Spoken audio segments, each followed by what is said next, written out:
Le doy la bienvenida a dos queridos amigos, compañeros e invitados de honor que nos van a acompañar a analizar el libro del presidente, que son Alejandro Puerto y Daniel Torres. Queridos, ¿cómo están? Buenas tardes. Muchas gracias por acompañarnos.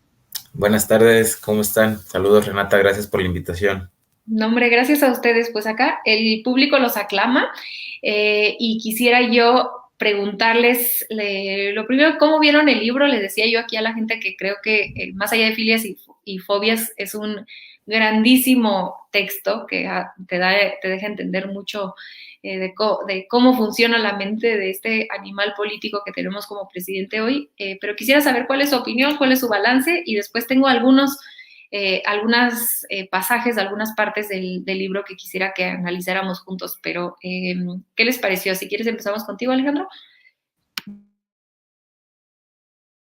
La analogía de decir que es un libro de a la mitad del camino es muy simbólica porque obviamente, como el título lo dice, no es todo lo que va a suceder en este sexenio. Sin embargo, todo lo que ha ocurrido son procesos históricos condensados en pocas páginas. Me refiero a que llegamos a una mitad de sexenio sin polémicas lamentables, sin casos de represión, sin masacres, sin endeudamiento, sin todo lo que típicamente se vivía en los sexenios pasados, y sí con un montón de situaciones que como mexicanos nos deberían de hacer sentir orgullosos, ¿no? Sobre todo el comportamiento de toda la diplomacia mexicana, de todo el gobierno mexicano, en el conflicto de Bolivia, que culmina con el rescate del presidente Evo Morales y que habla o refleja que hay un cambio paradigmático en la política nacional, donde ya no estamos supeditados al vecino del norte, sino que México actúa con criterio propio, actúa con soberanía, pero sobre todo con mucha valentía y con mucha inteligencia, porque involucrarse en un conflicto de ese nivel no es poca cosa, y entonces lo que se hace es prácticamente dar un giro de 180 grados en la política internacional, en la visión de México sobre América Latina, pero también en el papel de México en todo el mundo. Es decir, no somos un país que sea espectador o que juegue un papel testimonial, sino un país que jugó con decisión en medio de algo que más allá de que pudiera costarle la vida a Evo Morales, pues era un atentado contra la idea que subyace en la democracia, que es el gobierno del pueblo y para el pueblo, y que en Bolivia se subvierte ese orden a través de un golpe de Estado y México se pone del lado de la democracia, del lado de la soberanía popular, del lado de los bolivianos, y eso es algo que no habíamos visto, es algo totalmente distinto, además de muchas otras historias que cuenta el presidente en su libro, y lo repito, hay momentos en los que no ocurre, o en los que parecía no ocurrir nada en este país, nada de orgullo, y después tenemos estos 3 años que condensan episodios históricos que se abordan, además de que lo hace con un estilo muy sobrio, muy fácil de entender, eh,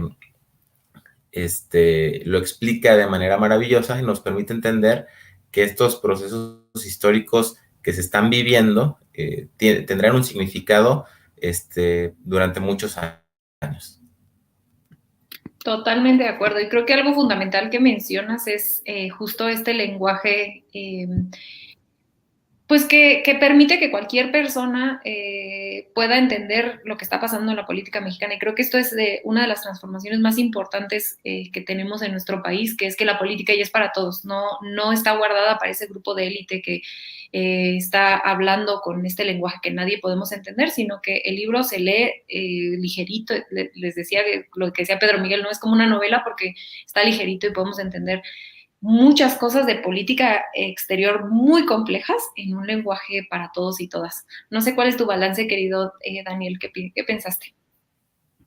Sí, es totalmente una recapitulación de estos 3 años que a lo cercano parecieran poco, como dice Alejandro, pero de repente es un mar de cavilaciones, ¿no? Sobre todo la forma en que AMLO proyecta su narrativa política, ¿no? Y termina por decir qué líder es Andrés Manuel, ¿no? Y justo, además de este concierto que genera con la nueva batuta Andrés Manuel en la política exterior, creo que también termina por recalcar esa frase que siempre mencionaba, ¿no?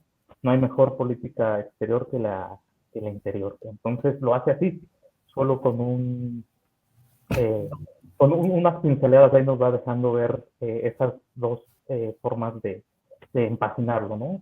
Aunado al tema de la pandemia, que yo creo que es algo que nos vino a descolocar, pero que, sin embargo, el presidente sale avante a pesar de todo lo que ha visto, ¿no? Y es una radiografía muy completa, la forma en que también hace esas disecciones que diario lo podemos ver en las mañaneras, ¿no? Contra la prensa, los intelectuales orgánicos del viejo régimen, pero es brutal, o sea, la forma en que lo termina de asentar en el libro me parece extraordinario, y sí, los pasajes de repente, pues, toda por ejemplo, la narración de lo que ocurre en Bolivia es una cosa que te atrapa tremendo y te quedas ahí de, wow, qué cosas pueden pasar haciendo política, ¿no? Y justo como decía Renata, pues ahí queda claro la vida pública cada vez más pública. Totalmente. Oigan, y